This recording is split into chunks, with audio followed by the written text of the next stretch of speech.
essentiellement composée de rochers et de métaux, et dans notre prototype, c'est la Terre, ou Vénus, ou Mars, voire Mercure. Mais les planètes géantes se divisent en deux catégories distinctes. Les planètes géantes gazeuses, hydrogène et hélium, telles Jupiter et Neptune, appelées aussi joliennes à cause de la première, et les planètes géantes de glace, telles Uranus et Saturne. C'est celle-là qui arrive à la fin des temps et qui casse la gueule à tout le monde. Ah non, là je confonds. Ça doit pas être ça. Alors, elles possèdent également une épaisse atmosphère d'hydrogène et d'hélium, mais leur composition contient beaucoup plus de composés lourds, appelés glaces, jusqu'à 80% de leur masse globale. Dans le système solaire, les planètes géantes sont les plus éloignées du Soleil, car selon la théorie communément acceptée, elles n'auraient pas pu se former aussi près d'un astre. Toutefois, des récentes observations astronomiques tendent à infirmer cette proposition. Et on aurait pu trouver, il paraît, des planètes géantes qui seraient de l'ordre de Chai. Il n'est pas du tout évident qu'on pourrait survivre dessus. Les planètes rêvées de la SF s'approchent donc très rarement de ces modèles. Déjà, elles sont habitables, sont très réelles de justification scientifique. Alors, on pourrait en citer. On pourrait citer Hyperion, on pourrait citer Dune, on pourrait citer Magicourt, Helicona, Chai, évidemment, et pour une des dernières, Gigante, qui est une planète qui a été inventée par Pierre Bordage et Alain Grousset. Et Hyperion aussi. Je viens de le citer, Oui.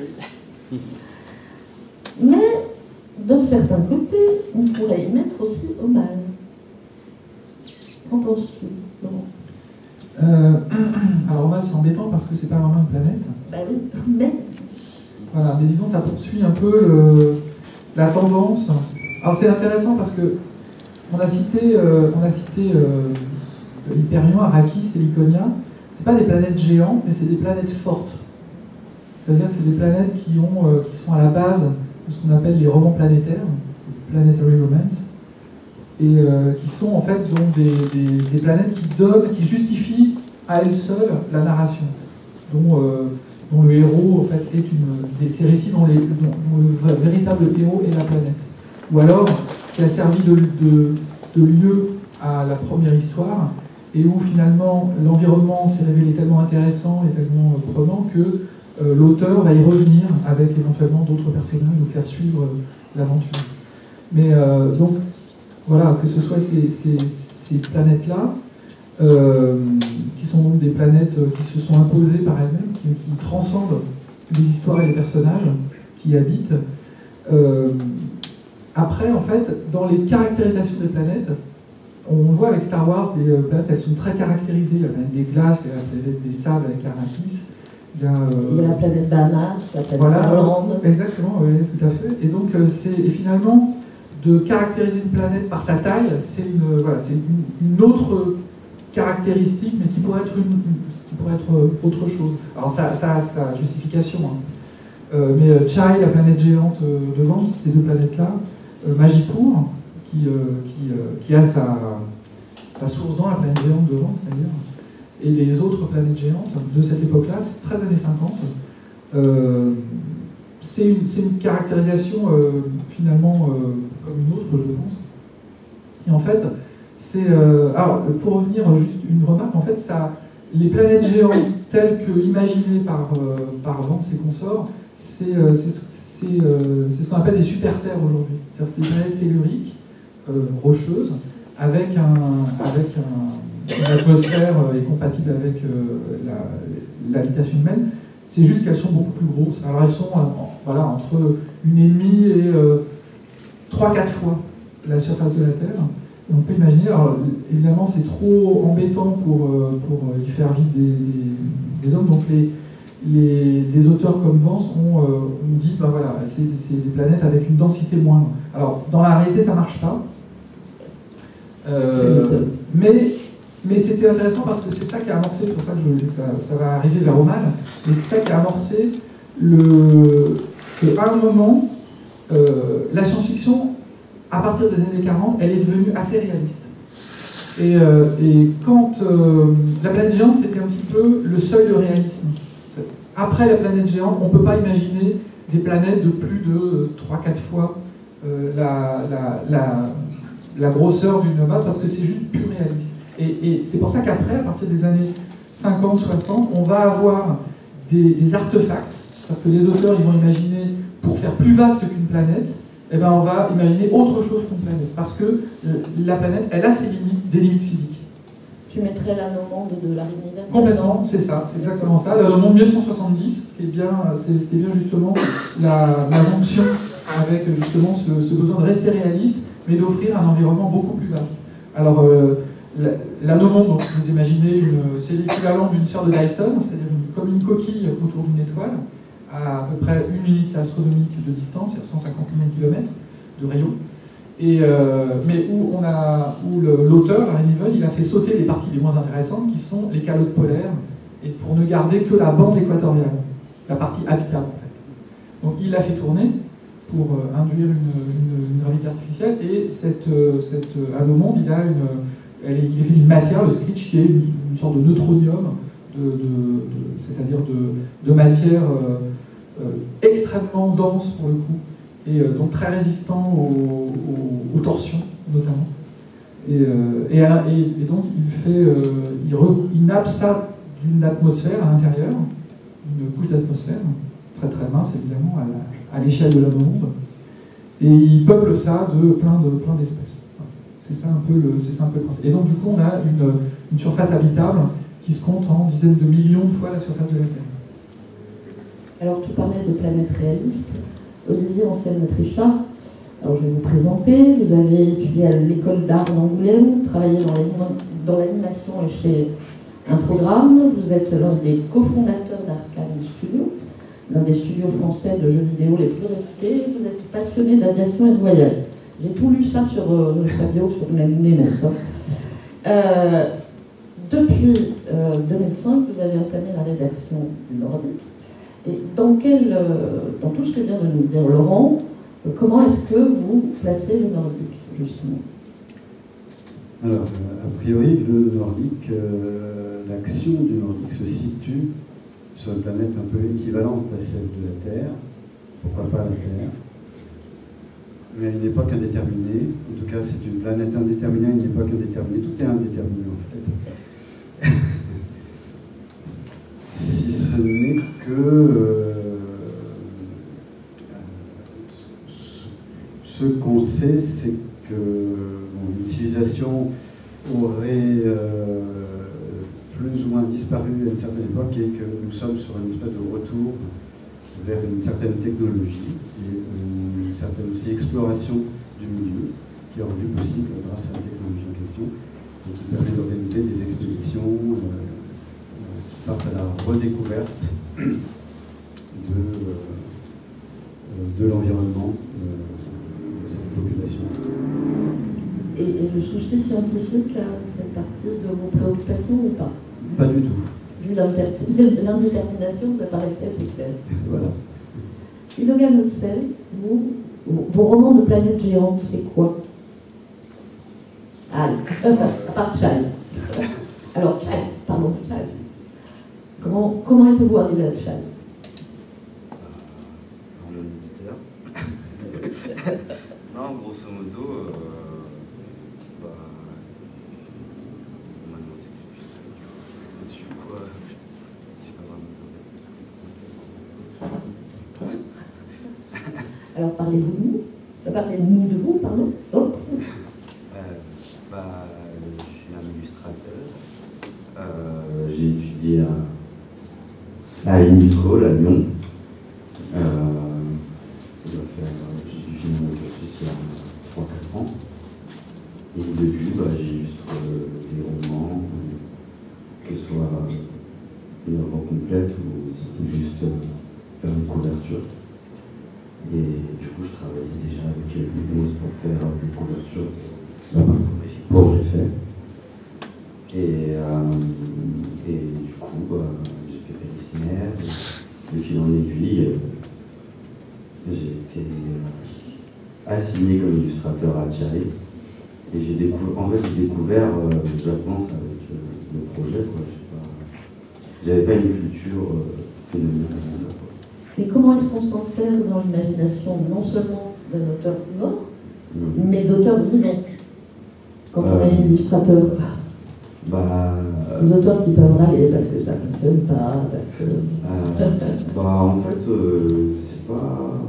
Enfin, personnellement, c'est assez... ça se fait assez naturellement, quoi. Quand je lis le roman ou pareil, les briefs avec les auteurs, la première chose que j'essaie de ressentir, c'est l'ambiance qu'ils essaient de véhiculer, le monde comme eux, ils le voient, en fait. Moi, je suis juste l'outil qui retranscrit ce qu'ils disent, en fait. Et je ne le vois pas comme un artiste.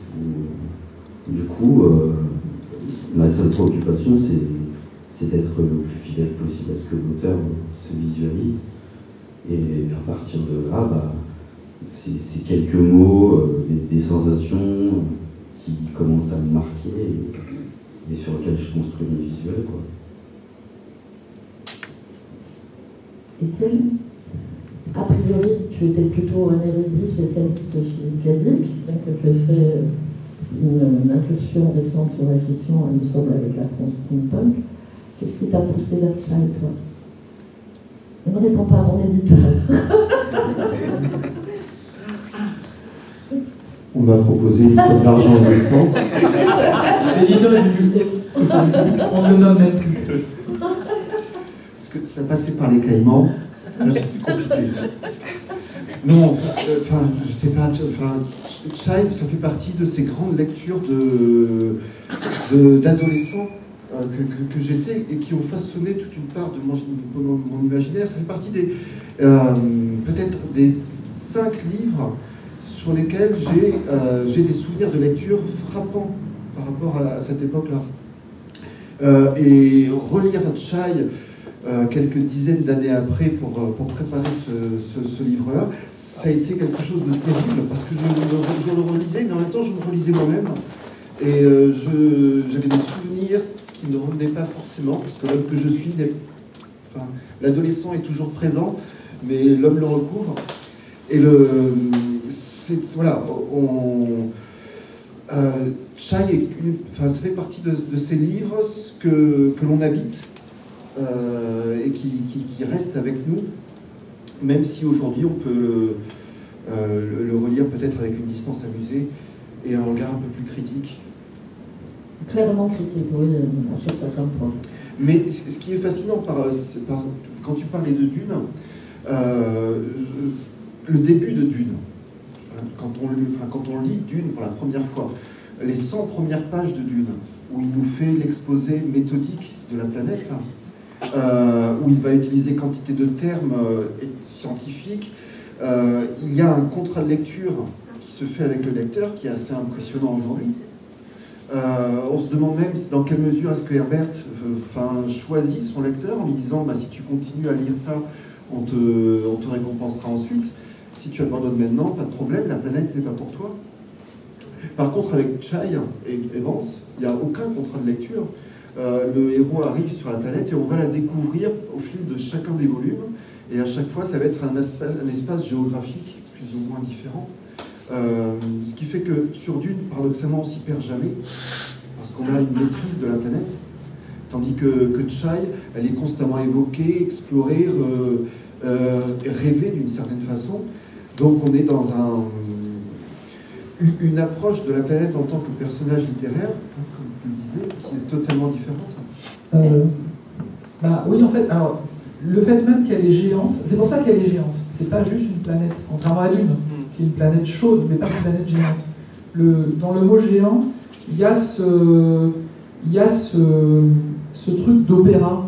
Il y a ce qui est implicite dedans, c'est le opéra de space opéra, de planète opéra. C'est tout est plus grand dans l'opéra. Tout est démultiplié, et notamment les distances. C'est pour ça qu'on la découvre un peu toujours forcément, une planète géante, parce que le gigantisme de la planète, ça restaure les distances antiques.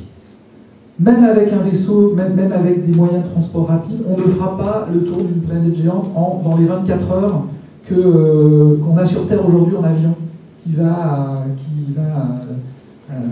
survole la Terre à 10 km d'altitude et qui peut faire un tour de la Terre très rapidement. Il n'y a pas cette... c'est une façon de retourner à l'épopée, quelque part, d'aller sur une planète géante. Et on a l'aspect totalement baroque qu'on retrouve effectivement dans certains opéras. Et ça, Ouais. chez Vente, c'est Chez Vente en particulier, voilà, Voilà. sur Magipour aussi. Magipour est moins baroque, parce que Magipour, enfin, dans mon souvenir par contre, parce que ça fait bien 20 ans Oui, que c'est j'ai plus lu, bucolique, mais c'est baroque quand même. c'est bucolique, c'est plus monoclimatique. Oui, peut-être aussi. Il y a, on a... Le baroque, il est dans l'architecture. Voilà, Voilà, il y a Soror dans No de Stéphane Jules, qui est aussi une planète qu'on va énormément qu'on va découvrir. C'est le même processus que dans Chai. C'est une sorte de Chai à la française, quelque part. Et ça, c'est dans le deuxième volume que j'ai jamais réussi à finir. Jamais. Voilà, il y a l'Iconia. Et l'Iconia, on change, ça c'est pas monoclimatique, et pour cause. Oui, enfin ça change. Parce qu'on la regarde mourir, ce qui est très intéressant aussi. Mais il n'y a pas de voyage à la place au-dessus des Lyconia. Non, c'est vrai. C'est juste un regard. Alors, l'Iconia est un roman de Boyanadi, si je ne m'abuse, qui comprend Heliconia l'été, Heliconia... Alors c'est printemps d'Heliconia, Heliconia l'été, l'hiver d'Heliconia. L'hiver d'Heliconia. À la fin, on sait que la planète va disparaître. Et les terriens observent les personnages qui sont sur Heliconia en sachant qu'il y a la fin de la planète au bout de l'histoire. C'est une tragédie, une très belle tragédie. Mais là, on n'est pas... On n'a pas ce monoclimatisme non plus. On va retrouver sur Dune. C'est un changement très, très lent. Voilà. Parce qu'en fait, il y a ce qu'on appelle la longue année, qui est une année de 1000 ans. Et tous les 1000 ans, c'est une année qui dure 1000 ans, on va dire. Et donc l'humanité, il y a le règne de l'humanité, l'été. Et puis l'hiver, il y a le règne des Fagors, qui est l'espèce native, en réalité, de la planète Heliconia, qui reprend la main sur l'humanité qui est arrivée très très loin dans un lointain passé, et qui a entrepris de coloniser Heliconia, mais qui n'est jamais vraiment parvenu. Donc c'est une sorte d'alternance entre ces deux espèces qui profitent du changement climatique pour se réinstaller, pour s'installer ou se réinstaller. C'est ça, c'est une sorte d'alternance. Et du coup, comme la planète est elle-même un personnage, on peut se dire que la cartographie devient hyper importante. Dans votre cas, Olivier, est-ce que vous avez créé une cartographie pour le Nordique? Oui, absolument. Alors elle est partielle, puisque c'est une cartographie qui ne recouvre qu'une portion, un continent sur l'ensemble d'une planète. C'est dire à quel point en fait les personnes qui vivent là ont régressé technologiquement, ils n'ont plus été capables d'explorer tellement de territoires. Donc là, du coup, l'échelle redevient une échelle, on n'a plus de véhicules, on n'a plus de satellites pour explorer, c'est des navires, des chariots, etc.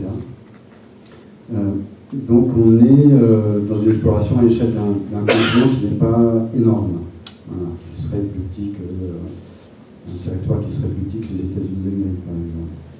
C'est une cartographie que vous avez faite d'abord, oui, qui a accompagné le voyage de vos personnages. Alors c'est, je dirais, une cartographie préalable, donc qui a été tracée au hasard avec une plume sur une feuille de dessin.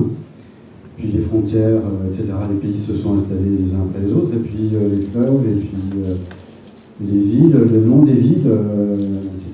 Et puis au fur et à mesure des besoins, chaque fois on a besoin de faire un focus sur un endroit, la carte qui s'ouvre, et il y a de plus en plus de villes, de noms de villages, de plus en plus de cours d'eau, et voilà,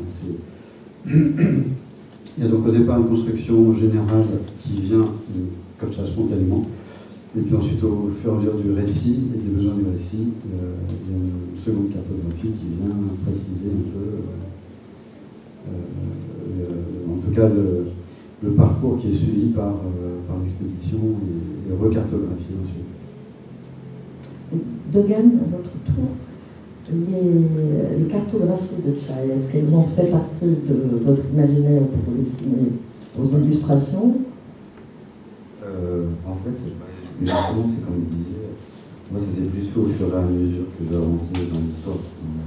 La formation du livre commence avec quelque chose d'extrêmement flou, et au fur et à mesure, les villes se dessinent et se mettent un peu en place. en même temps qu'on découvre l'œuvre, quoi. Et du coup, c'est vachement plus progressif, en fait.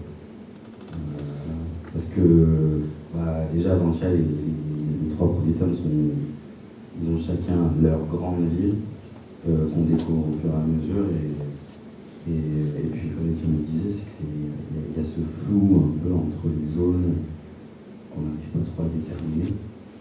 Platon, c'est très fort pour ça. Il vous fait croire qu'il vous a tout décrit, mais en fait, quand vous reprenez le détail, vous apercevez qu'il y a des trous de narration monstrueux.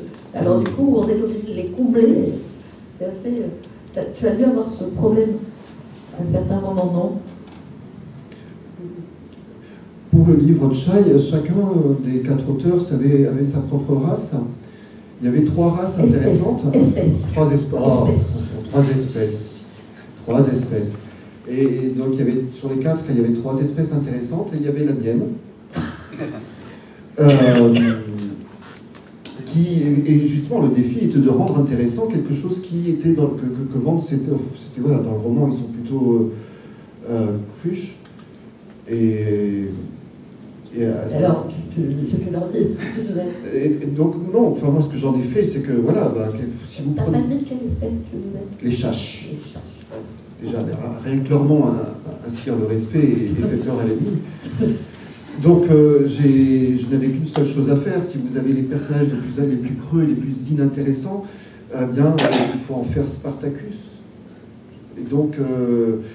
Ils sont devenus des Spartacus, et c'est exactement ça ce que j'ai voulu faire. Ça a très bien marché. Et tu sais, c'est pas mon avis, les pièces, c'est nul. Moi. J'ai beaucoup de respect pour ceux qui se sont occupés des nuls. Franchement. Ce que les dire sont odieux, c'est ce dont j'ai assumé là. C'est plus facile de faire des personnages odieux que des fragiles créatures qui s'évanouissent dans la lumière. Mais du coup, tes problèmes avec la cartographie, comment tu les as réglés, toi? Le problème que nous avions, c'était de revenir sur une planète qui avait été déjà explorée et d'avoir une cartographie et une circulation cohérente par rapport au modèle préexistant. Donc il y avait des choses qui n'étaient absolument pas modifiables ou à peine transposable dans le temps, parce que nous sommes après. Mais la cartographie en elle-même, c'est comme quand on voit les vieilles cartes qui comportent encore la notion de terra incognita quelque part. Donc là, c'est un appel à rêver. Donc c'est toujours... et là encore, c'est un plaisir de gosse, hein, parce que quand on lisait les livres de poche avec les cartes qui étaient au début du volume et sur lesquelles on retournait de temps en temps pour voir, essayer de repérer où se situait l'action parce qu'on avait oublié. Et moi, je revenais sur la carte et essayais d'imaginer tout simplement.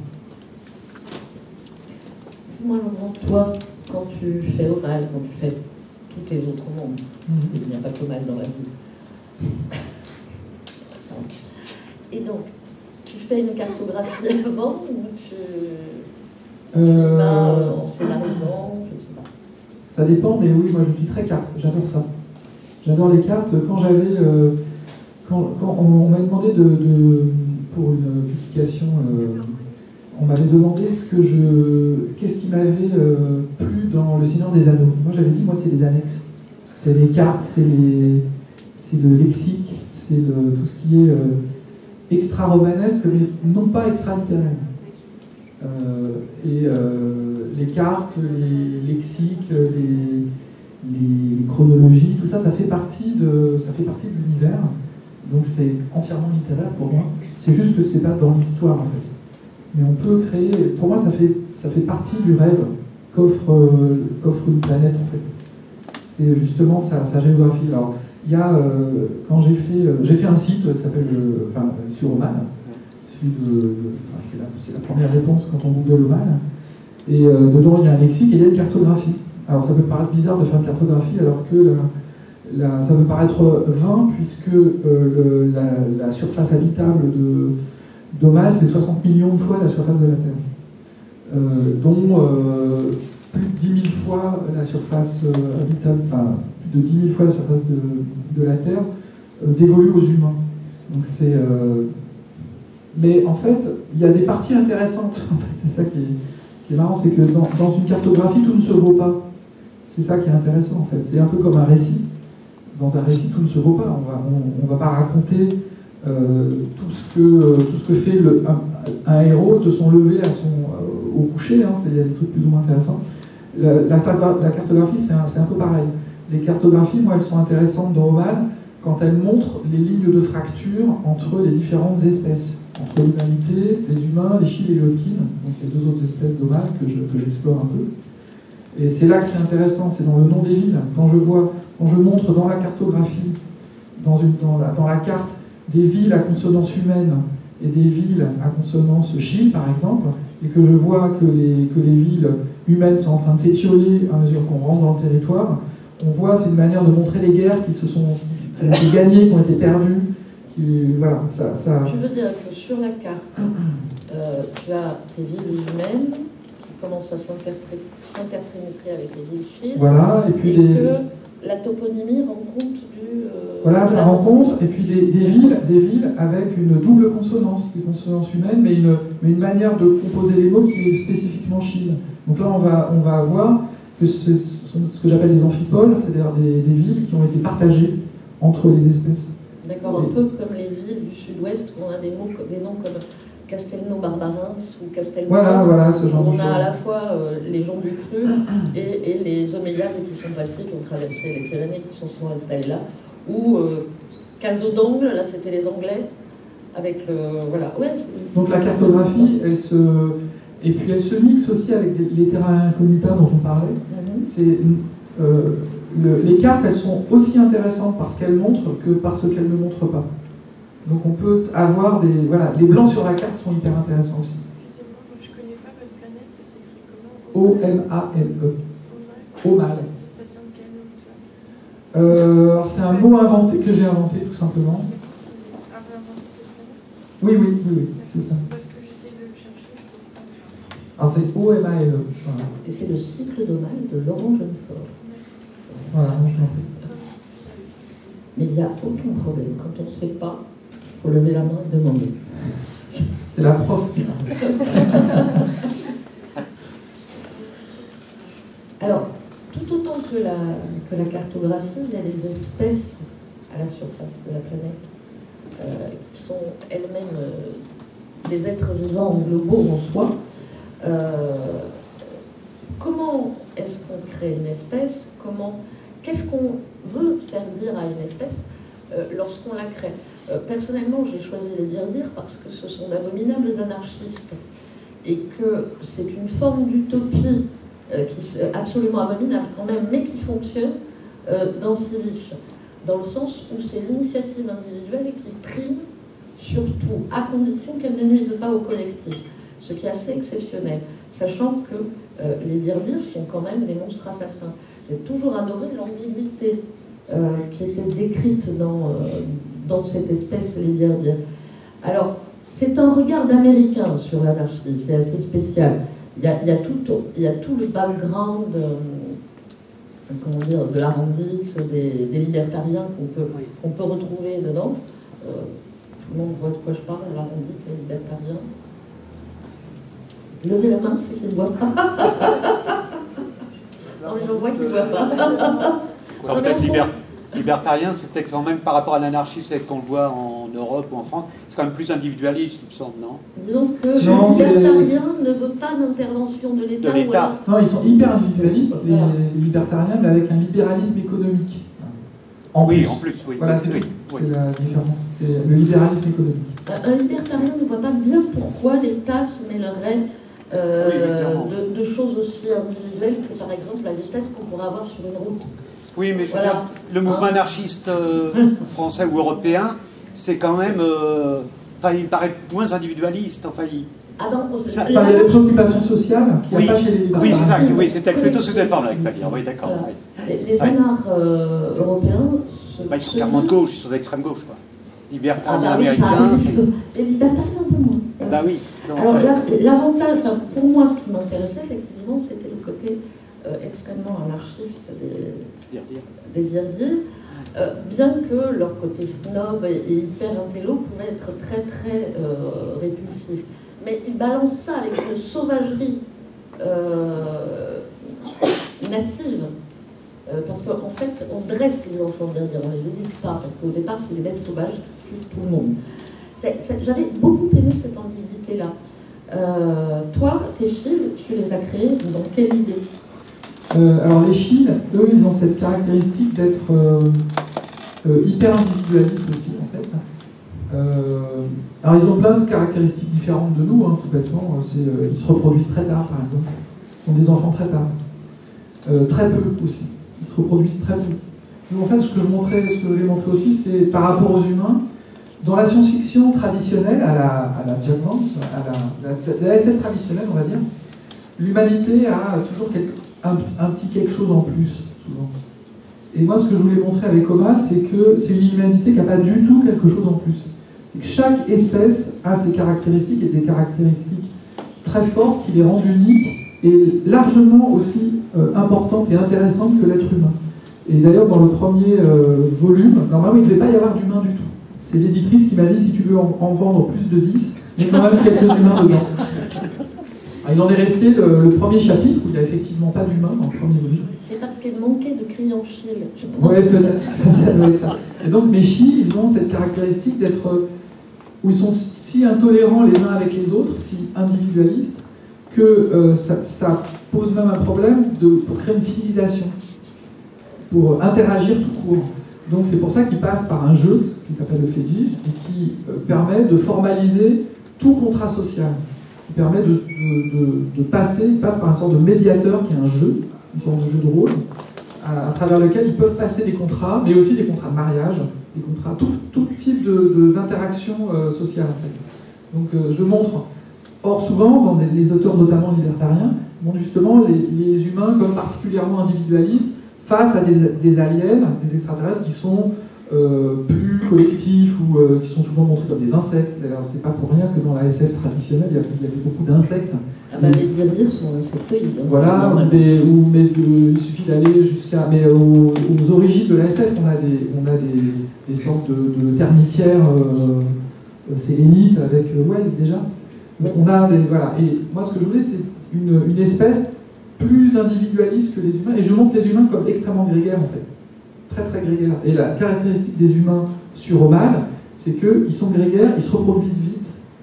Pour les Chi, on est une sorte de vermine, quelque part. Des trucs pas très intelligents, mais qui se reproduisent très vite. Et donc, il faut essayer de contenir, quoi. De mon point de vue, ça correspond assez bien à la réalité. Voilà, donc, et d'un autre côté, également, on a aussi dans la science-fiction, dans le space opéra classique, des humains qui vont sur les planètes et donc qui sont souvent de technologies technologiquement avancées par rapport, par exemple, à des espèces, aux espèces qui vont rencontrer sur la planète, donc une autre forme de supériorité. Et là, j'ai voulu aussi casser ça, où je montre en fait les chips, c'est la seule espèce sur les trois, il y a les humains, les Hodgkin et les chips. Et les chips sont les seuls à avoir conservé la technologie de l'ordinateur. Tout simplement parce qu'ils ont un langage sacré. Leur langage, ils ont un langage. Ils ont deux langages. Ils ont un langage profane et un langage sacré. Et leur langage sacré, qu'ils ne partagent pas avec les deux autres espèces, c'est un langage de programmation, en fait. Et c'est avec ça qu'ils programment leurs IA, leurs intelligences artificielles. Et voilà, donc ce sont les seuls à posséder des ordinateurs, à avoir conservé la caractéristique de l'ordinateur. Mais ça, je dirais, ça rejoint notre thématique de la planète géante, parce qu'une des caractéristiques des planètes géantes, que ce soit la Child, la planète géante, c'est que comme ce sont des planètes peu denses, il y a peu de minerais, il y a peu d'éléments lourds, et donc il y a peu de technologie. C'est souvent des mondes qui sont technologiquement pas très avancés, parce qu'il y a peu de métal. On retrouve ça assez fréquemment. On retrouve ça assez fréquemment. Notamment dans une planète nommée Trahison, carrément le métal sert de... Alors c'est pas une planète géante, mais on retrouve le même schéma dans une planète nommée Trahison, dans Source Code Card, dont je conseille la lecture à tout le monde, puisque c'est une partie de l'œuvre de Card où son mormonisme triomphant ne triomphe pas trop. Et oui, il est vraiment dans l'humanité et dans ce qu'est l'humanité et la recherche de comment elle pourrait vivre ensemble. Mais on retrouve ce truc puisque le métal sert de moyen de chantage terrien pour tenir les ondes centralisants. On va le retrouver aussi dans Magipour, il me semble. Oui, oui, il y a un petit peu de métal, et c'est logique. Voilà. Dans la logique d'une planète géante. Et dans un peu dense. dans la planète géante, directement, c'est ça. Oui, c'est ça. Parce qu'il y a un roman de Jack Vance qui s'appelle La planète géante avec les baladins de la planète géante, où effectivement, c'est un des moteurs de l'action, c'est ce manque de métal pour les protagonistes. Olivier, du coup, les espèces extraterrestres, c'est la métaphore de l'autre. Toi, tu vas m'excuser, je n'arrive pas à dire vous longtemps. Toi, tu es dans une thématique de voyage avec des êtres humains, il me semble. C'est ça. Mais on peut tout à fait envisager que les autres civilisations, les gens que croisent ces personnages, soient à l'équivalent des dirdirs, des sages, des anges, des fils, des autres. Des schtroumpfs. Oui, Des des schtroumpfs. Ça doit manquer, les schtroumpfs. On n'a pas parlé des schtroumpfs. Il faudra parler des schtroumpfs. Oui, tout à fait. Il y a, comment dire, sur ce fameux continent, il y a à peu près une quinzaine de peuples différents et qui ont chacun une façon bien particulière d'être un autre aux yeux du reste des populations. D'ailleurs, c'est un petit peu le sujet du nordique, un des sujets du nordique, à savoir qui je suis, moi, par rapport à l'autre, qui est quoi, en fait. Suis-je moi-même moi ou un autre dans quelle mesure ne suis-je pas un autre, et l'autre, dans quelle mesure a-t-il davantage raison que moi est-il plus légitime que moi, suis-je plus légitime que lui, alors que je suis ce que je suis-je plus légitime que tout le monde à exister. Et donc le continent est un espèce de terrain, en particulier dans ce qui se passe autour du nordique. Il y a deux civilisations un petit peu dominantes sur le continent qui se tirent un peu la bourre. Et le truc, c'est finalement,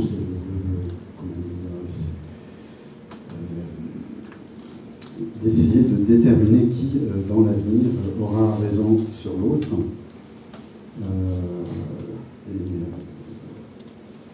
Juste, comment dire, je suis en train de me perdre dans une phrase à rallonge. J'en ai pas à qui aurait raison sur l'autre, finalement.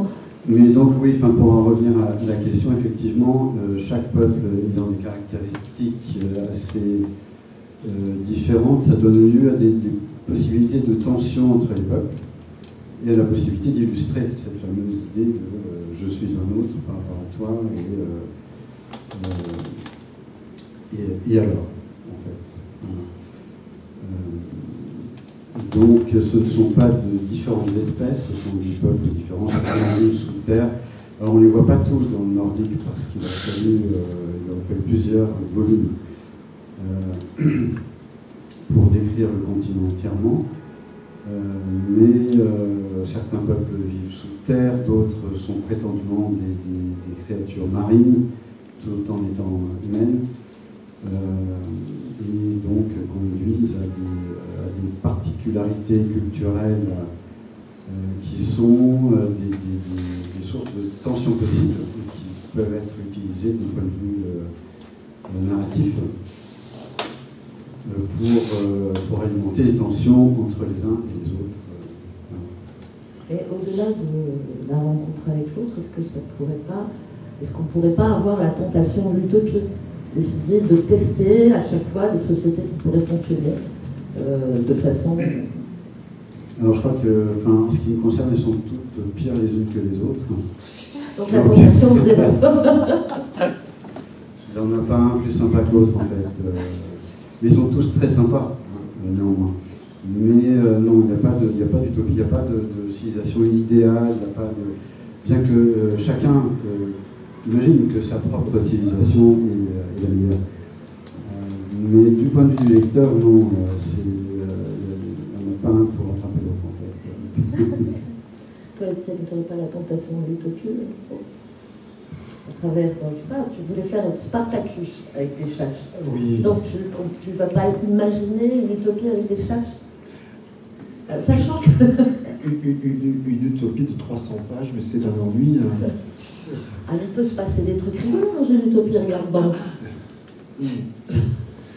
C'est au contact de sociétés qui ne le sont pas utopiques. C'est intéressant. Ben oui, c'est toujours à la marge. Mais comme ils les traversent, là, nos personnages, peut-être on peut avoir droit à un insight dans une utopie. On n'est pas obligé de rester 300 pages, je suis d'accord. On s'ennuie à licher les dents. Mais bon. Oui. Mais justement, mais ce qui est intéressant, c'est aussi de rattacher tout ça à la littérature de voyage, à la tradition de la littérature de l'exploration. Enfin, et là, qui remonte au XVIe siècle, on pourrait quasiment y avoir tout cet héritage-là de travail sur le regard et là, ce sont des choses qui m'intéressent, de revitaliser, de réenchanter le regard. Parce qu'aujourd'hui, on va voir une vidéo sur YouTube de 15 secondes parce qu'on a découvert une peuplade au fin fond de l'Amazonie. Et on va zapper, passer extraordinairement vite à autre chose. Tandis que dans ce genre de littérature-là, on peut justement recréer du merveilleux sur la notion de l'autre. Et s'extasier honnêtement de la beauté de l'étrangeté. Et alors du coup, si je te demandais, à part Child, le Planète Opéra qui t'a le plus pris au tri? Ah non, mais moi c'est les 2 premiers volumes de Dune.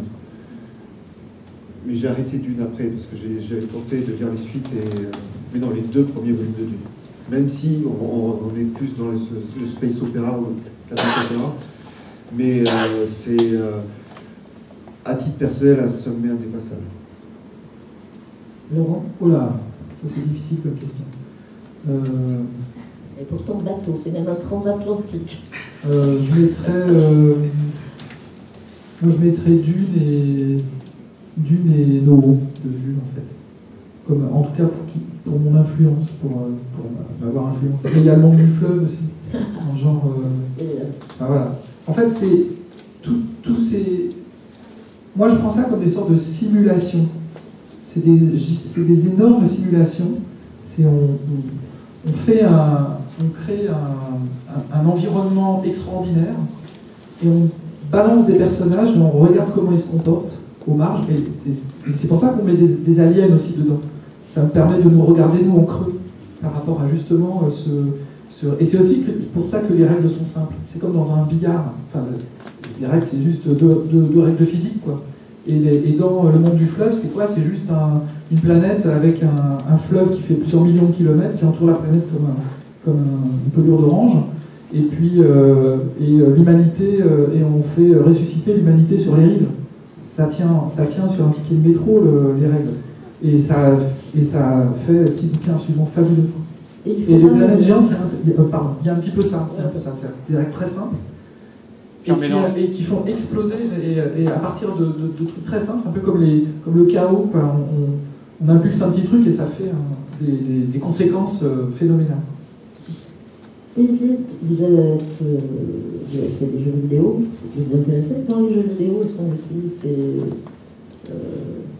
des façons de voir le monde, la narration? Trop peu, en fait. J'ai été un peu déçu, moi. Je fonde de grands espoirs sur la création d'univers d'un jeu vidéo qui me semblait être assez libre. Et puis le jeu vidéo est un prétexte à mettre le joueur dans des conditions d'épreuves successives. Donc les univers, tout ce qui va derrière, les cultures, les questions, les choses comme ça, on s'en fiche un peu en fait.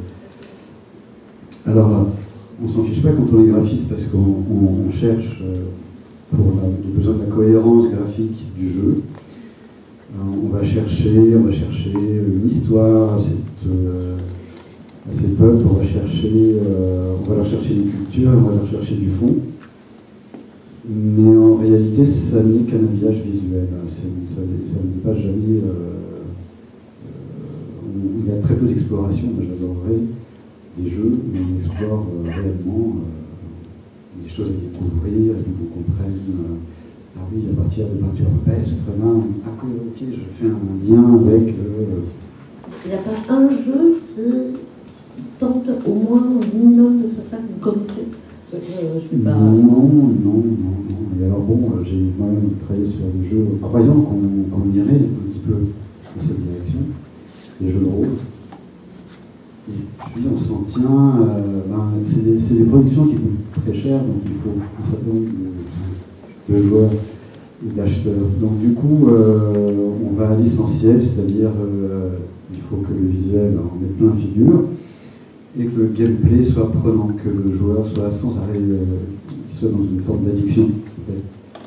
Donc voilà, tout ce qui tourne autour est un peu superflu dans une production. Au risque de dire des choses abominables et hérétiques, quelque part, Chai, c'est un peu ça.